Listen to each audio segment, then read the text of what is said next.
Entrevistas, informes y profundidad para entender lo que importa.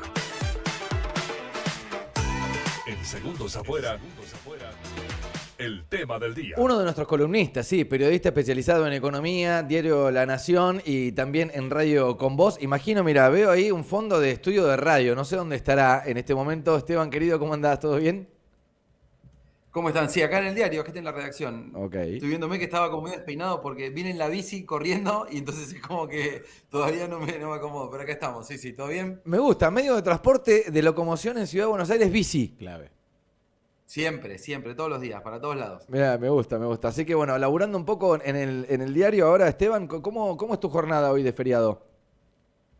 Y no, y estamos acá en el diario cubriendo lo que pasa en el día, lo tranquilo que siempre aparecen, pero siempre a veces suelen engañar los feriados. Sí. Y después a la noche en la radio, como decía recién ahí de 8 a 9 en Radio Con Voz. Bueno, a ver, iba a arrancar de otra manera la entrevista, pero necesito preguntártelo a partir de este momento porque uno presume que los días feriados no hay, no hay mercado en la Argentina, no hay demasiadas noticias que tengan que ver con los números y, no sé, desestabilizaciones económicas o a la espera de publicación de algún tipo de número, nada. Lo que sí te quiero preguntar es porque vos estás en Ciudad de Buenos Aires y se habla de esto, y se habla de economía, y se habla de gobierno. ¿Hay un tufillo a que Manuel Adorni pueda dejar el gobierno en algún momento o no? ¿O todavía no? Digamos, ese arraigo de defensa que tiene hoy Javier Milei, que de hecho lo ha hecho publicar Twitter en las últimas horas, todavía sigue estando firme.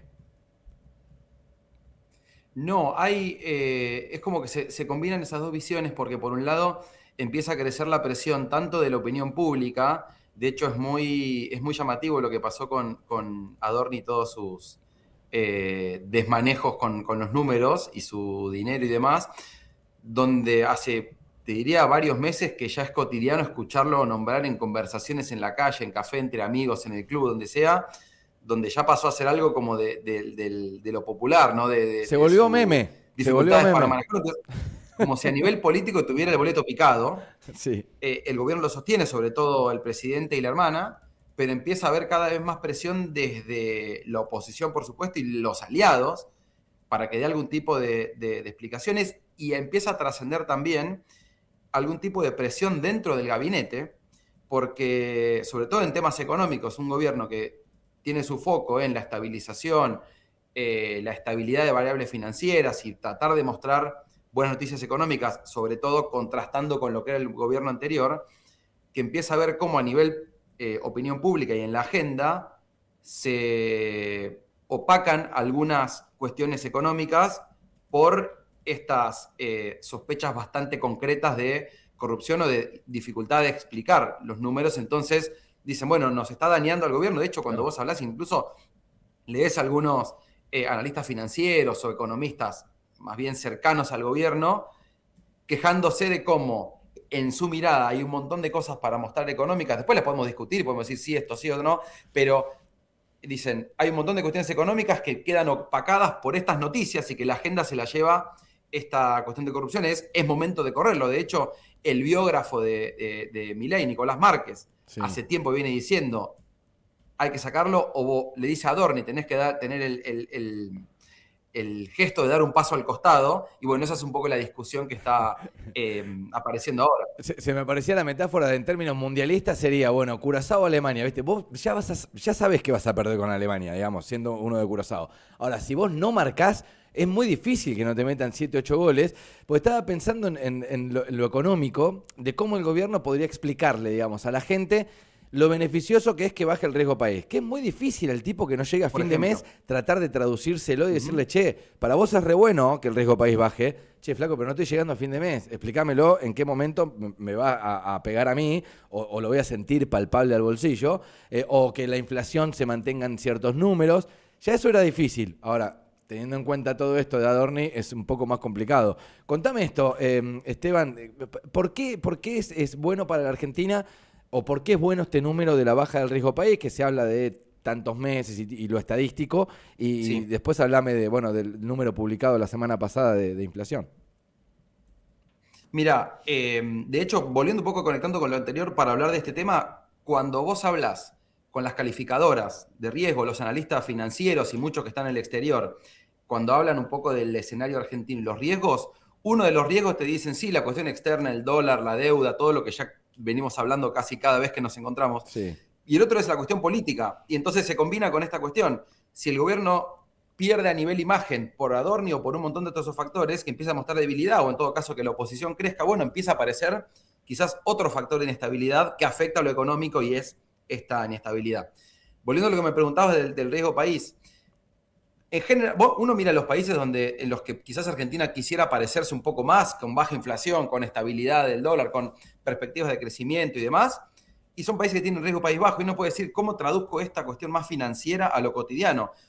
El riesgo país es el costo que un país tiene que pagar para financiarse, sea el país, que en realidad se mide así, el costo que el gobierno, el tesoro de cada país debería pagar para emitir deuda afuera, pero tiene una correlación muy cercana con el acceso a financiamiento de las empresas, por ejemplo. Un riesgo país más bajo implica poder refinanciar tu deuda a un costo más bajo, como cualquier persona que tiene que sacar un préstamo tiene que pagar su tarjeta, es diferente, pero para que se entienda el concepto es parecido.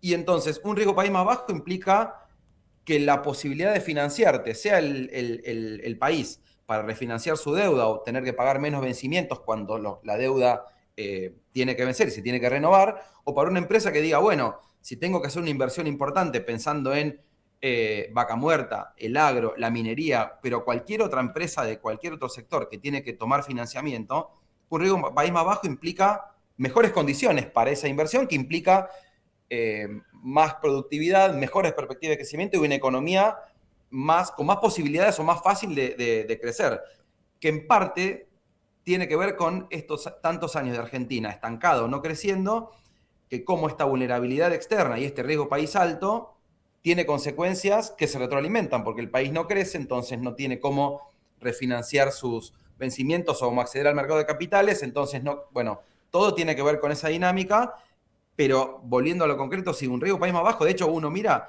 países como Brasil, Uruguay, Paraguay, Bolivia, a veces es más complejo, pero los países, para no hablar de los desarrollados, Europa, ni hablar, tienen riesgo país más bajos. Y eso les genera mejores oportunidades para el crecimiento de corto y mediano plazo. Parece una palabra que no entraría en lo rígido de la economía, pero termina siendo una cuestión de confianza. Es cuánto confían el resto para prestarte dinero. Es una especie de Exactamente. Confianza como para vos decir, bueno, o emito o pido plata prestada, porque es una cuestión casi lógica que Argentina va a pedir siempre plata prestada, porque no somos un país del primer mundo, no nos podemos autoabastecernos, pero es un poco eso, es qué confianza tiene el resto para prestarnos y con qué porcentaje de devolución lo vamos a pedir.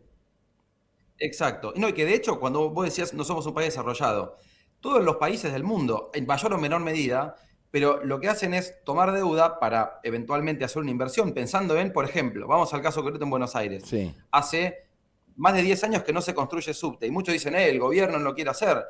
Y en parte es también, como no tenés los fondos para hacer la obra importante de una, pedí financiamiento y lo refinanciás a 10, 15, 20 años. Un riesgo país más bajo implica que tengas mejores posibilidades de endeudarte a tasa más baja para poder financiar esa inversión y así con todo, o suponete, no querés hacer una inversión porque no necesitas, suponiéndolo, la deuda que vence, en lugar de pagarla entera, que por ahí no tenés los fondos para pagar esos vencimientos, lo refinanciás y arreglás con quienes tienen esa deuda, bueno, la extiendo 10 años y en qué condiciones también tienen que ver con ese riesgo país. Cuando el riesgo país esté más bajo, menor va a ser el costo de poder refinanciarlo. O sea, no es para todo, pero sería un dato para que el gobierno festeje, digamos, esto de nosotros queremos tener el riesgo país bajo, lo van cumpliendo. Háblame de inflación, el 2.1 que se publicó la semana pasada va decreciendo, digamos, bajó un 0,5% del último número.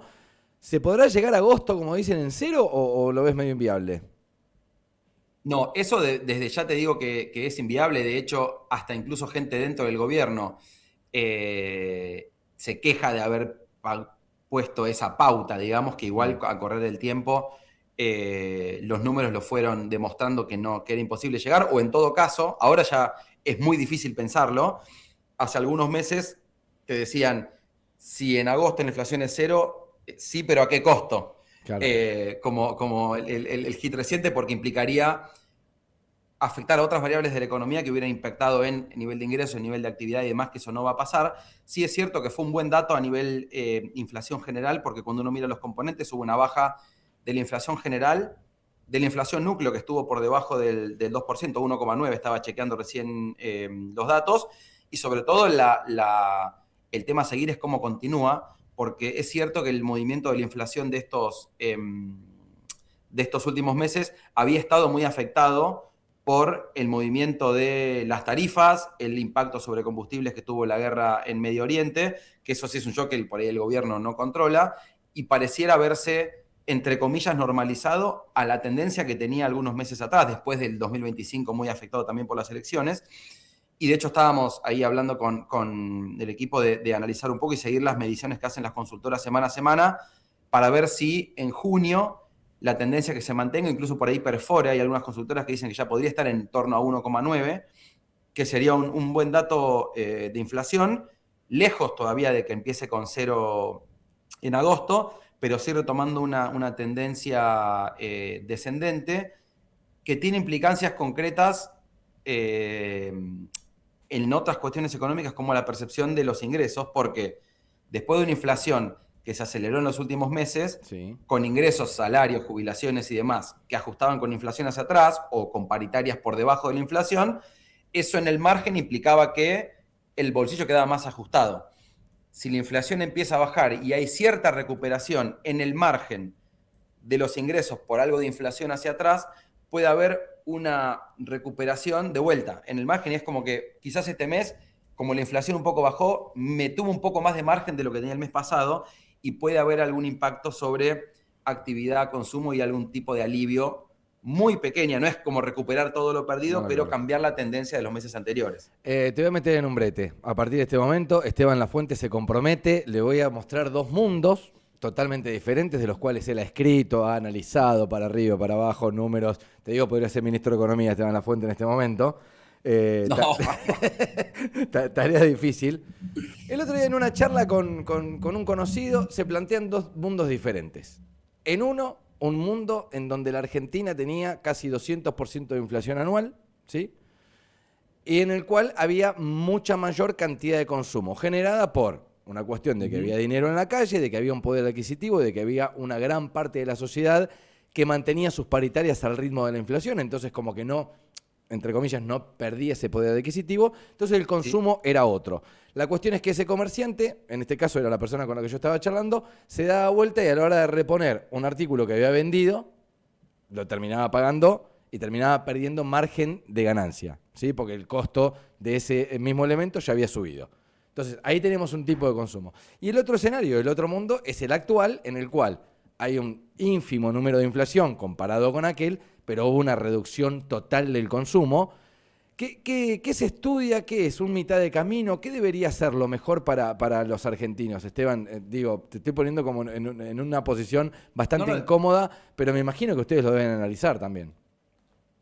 Sí, de hecho, cuando uno mira lo que pasó con procesos de baja de la inflación similares a la dinámica que tenía Argentina hasta 2020, fines de 2023 y de la aceleración después por el cambio de gobierno y la devaluación y demás, siempre hay una tensión entre inflación y empleo a nivel de actividad, porque en muchos casos implica reajustar precios, implica que algunos precios suban mucho e impactan en el bolsillo, implica que otros se frenen y entonces en ese contexto hay menos actividad porque tienen menos demanda y siempre suele estar asociado la dinámica de inflación. De hecho, con niveles mucho más bajos, pero mucho más quirúrgicos, por así decirlo, en el mundo que no tiene inflación, pero que oscila la meta un 2%, pero la inflación está, por ejemplo, en 4%, la decisión de los bancos centrales es: subo un poquito la tasa de interés para intentar controlar la inflación, pero eso me va a generar un poquito más de desempleo, y es la discusión en el mundo. Lo que pasa es que la dinámica que traía Argentina era de una inflación muchísimo más elevada y una inestabilidad mucho más grande,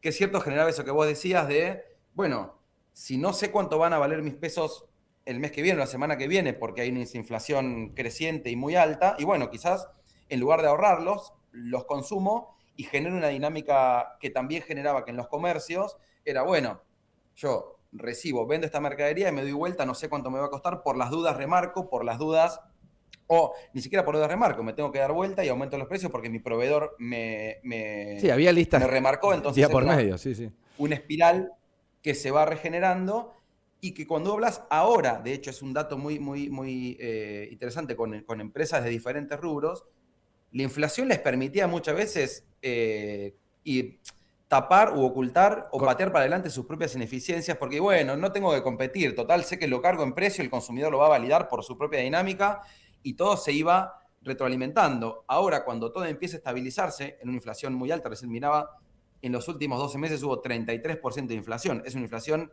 altísima para los valores del mundo, pero muy baja comparada con lo que traía el país hace tiempo.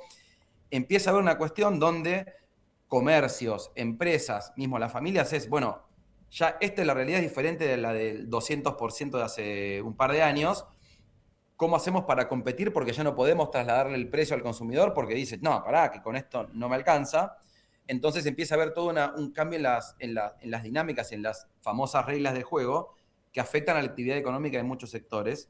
Es cierto también que la baja de la inflación en muchos casos exitosos lleva mucho tiempo y es dispar y es errática. Puede haber 2 meses de baja, puede rebotar en algún sector, en algún mes por algún rubro en particular, vuelve a bajar, se acelera más. Lleva años bajar la inflación de los niveles que tenía Argentina y eso puede ser muy difícil para empresas y para los hogares porque, sí, es cierto, en muchísima gente nos pasa a todos que en algunos rubros alcanza para mucho menos y sentimos el impacto de las tarifas de gas que estaba mirando recién, los precios regulados son más de 10 puntos por encima de la inflación promedio en este reajuste de rubros. Hay un punto que también el gobierno, y es gran parte también de la discusión económica, el gobierno avanzó hacia una apertura económica que cambió también el escenario de la economía, que en parte también le sirvió para bajar los precios, porque por ejemplo el caso de la ropa, recién miraba, creo que el mes pasado aumentó 0,3%, por debajo, muy por debajo del 2,1% de la inflación general, y eso en parte es porque en muchos rubros cayó la actividad, en muchos rubros las empresas acá no compiten con el exterior, y en parte al abrirse la economía, ingresan productos del exterior más baratos que desplazan la actividad local y es una de las consecuencias y tensiones. Sí, bajó la inflación, de nuevo, ¿a qué costo o con qué contexto se puede haber hecho diferente? Lo cierto es que esas son las dos tensiones que aparecen. Cómo manejar las propias ineficiencias o cuestiones heredadas de años y años de una economía con inflación, con esos hábitos que vos comentabas, y también la dinámica de una economía que se abrió, que compite con el exterior. ¿Existe esa mejora, digo, de a poquitito, de una estabilidad en la inflación y una mejora en el poder adquisitivo de la gente, que es lo que se busca hoy en ese mundo ideal o no? Cuando uno compara la foto hoy comparado a hace 3 años, Sí. el sector privado registrado según los números del INDEC está, de nuevo, es un promedio, así que habrá algunos que están por encima y otros por debajo, pero está más o menos igual o apenas por debajo. El salario, el ingreso no, que de vuelta, eso incluye a los trabajadores de la minería del sector petrolero que están bien por encima de los ganadores, la industria o el comercio que puede estar equiparando o por debajo, sin hablar de la cantidad de puestos de trabajo que se perdieron, que es parte también del escenario de la economía en estos años. El poder adquisitivo de los trabajadores del sector público, los nacionales bien por debajo, parte de la motosierra y el ajuste del gobierno. En las provincias hubo una pérdida más importante en salud, educación y demás, que se empezó a recuperar en parte, pero siguen por debajo de niveles de 2023.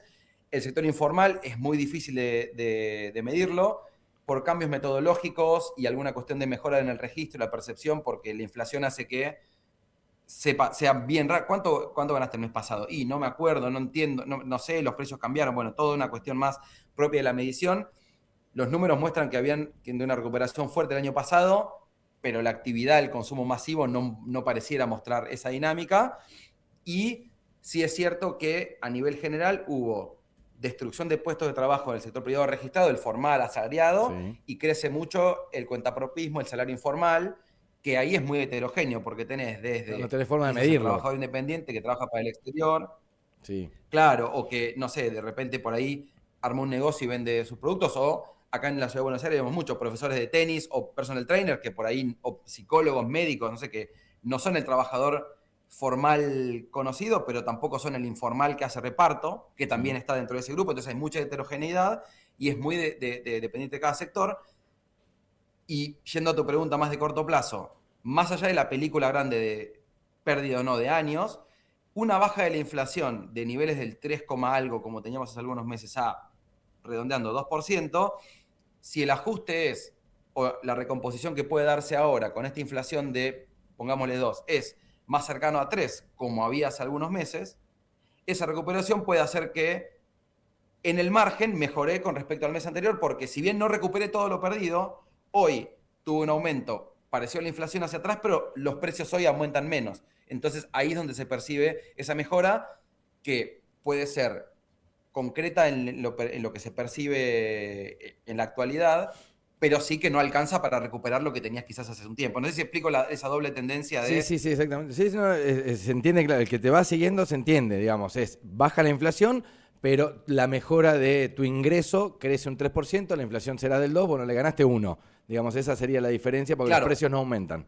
pero no recuperaste todo hacia atrás. No es que decís de repente, ya recuperé y entonces estamos como antes. No, pero ahí cambia una percepción en ese sentido, que por eso la baja de inflación sería tan positiva para el bolsillo de todos en ese contexto. Después hay que ver cómo o de qué manera o si hay margen para que se recuperen los ingresos. Por ejemplo, el caso de las jubilaciones, ajustan con la inflación hacia atrás, claro, aumentan esa parte y me van a decir, sí, pero mirá lo que estamos ganando. Y es cierto, las jubilaciones son muy bajas, perdieron muchísimo hacia atrás, es parte del bono que no ajusta por inflación, pero empieza a darse esa dinámica. No hay una vida retroactiva, digamos, nunca vamos a recuperar lo que perdimos de un momento a otro con una devaluación, por ejemplo, ¿no? Eso es inviable. Claro, exactamente. En todo caso, es un proceso que también lleva tiempo, que también es muy heterogéneo por sectores, porque si la industria no crece, no hay empresas que estén invirtiendo, que tengan mayor demanda, es muy difícil pensar en una recomposición de los ingresos. De hecho, este es un dato muy, muy significativo también. El INDEC todos los meses le pregunta a los supermercados y a las industrias, en estos dos sectores, sí, cuáles son los factores que hoy están afectando tu actividad para que la demanda no crezca. O sí, para que tu producción no crezca, tu nivel de actividad. Y la respuesta de más de la mitad de las empresas es falta de demanda. Lo que está mostrando es que también hay ingresos que no alcanzan para demandar esos productos, y las empresas no aumentan su actividad, entonces tampoco tienen ingresos para crecer, y esto es una rueda que se retroalimenta. Pensé que lo iba a poner incómodo con la pregunta, me contestó, me hizo 5 minutos de una explicación para llevarle tanto a alguien que más técnico, a alguien que no entiende nada, así que lo voy a poner incómodo con esta. Últimos minutos de Esteban Lafuente. Creo que se haya entendido igual, ¿eh? No, es maravilloso, un lujazo. Últimos minutos de Esteban Lafuente para que él me diga si es económicamente posible una explicación del caso Manuel Adorni. Digamos, ¿vos creés que alguien que entienda mucho de economía puede hacer crecer su patrimonio como le pasó a Adorni? Se agarra la cabeza. No le hagas eso. Estamos en un feriado. ¿Vos pensaste que ibas a tener un feriado tranquilo?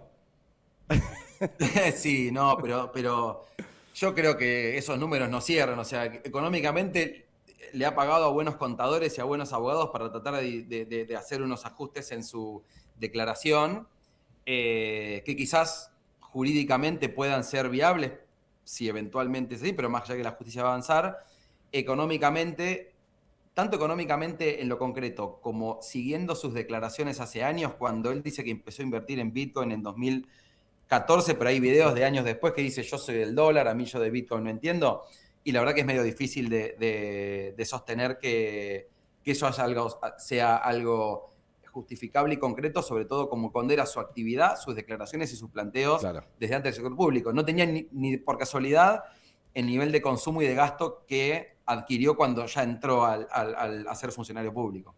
Si te sobran 200, ya sabés, ahí Bitcoin, como hizo Manuel, y crece todo. Claro, o conseguiste a alguien que te preste, ¿no? Claro. Sí, siempre, todos tenemos jubiladas o amigos que... Digo, ¿cuántos artilugios, no? Para un tipo, ¿cuánta suerte? O sea, llegás a un departamento, claro, te encontrás 200 verdes que eran de tu viejo con tu hermano, abrazo de gol ahí, como si fuese gol de Japón a Países Bajos.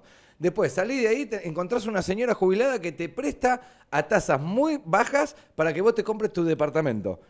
La verdad que es una vida de ensueño. Te agradecemos este análisis. No quiero ponerte con esta declaración. Esteban Lafuente, es un lujazo tenerte al aire. Gracias siempre. A ustedes, amigos, un abrazo y hasta la próxima. Esteban Lafuente, periodista especializado en economía desde la redacción del diario La Nación. Bueno, esta noche pueden escucharlo ahí en Radio con Vos. Un lujazo abandonar la explicación de los últimos números del Índice Nacional de Estadísticas y Censos, del INDEC, con baja del riesgo país, inflación y todo lo demás. 11:05 de la mañana, ya en la República Argentina, cerramos el tema del día. Dale. Confianza que pasa de generación en generación. Precisión profesional con la calidez humana de siempre. Análisis clínicos, atención a particulares, obras sociales y servicio de extracción a domicilio. Laboratorio Gabarrino, 60 casi 65. Contacto 410458.